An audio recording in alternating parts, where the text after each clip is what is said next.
Today we are here to celebrate and to honor and to commemorate the dead and the living.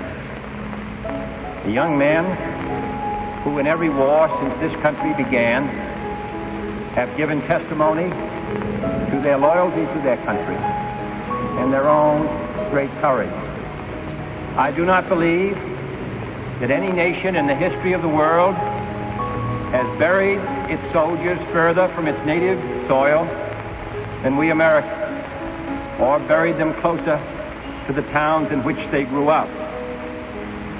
We celebrate this Veterans Day for a very few minutes, a few seconds of silence, and then this country's life goes on. But I think it most appropriate that we recall on this occasion and on every other moment when we are faced with great responsibilities, the contribution and the sacrifice which so many men and their families have made in order to permit this country to now occupy its present position of responsibility and freedom, and in order to permit us to gather here together. Bruce Catton, after totaling the casualties which took place in the Battle of Antietam,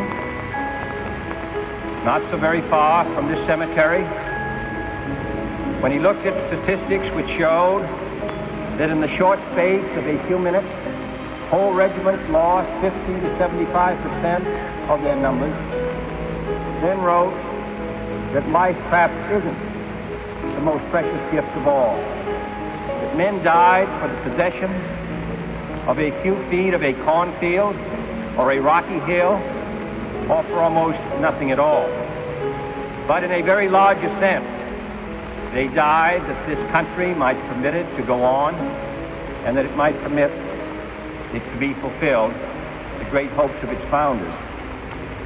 In a world tormented by tension and the possibilities of conflict, we meet in a quiet commemoration of an historic day of peace.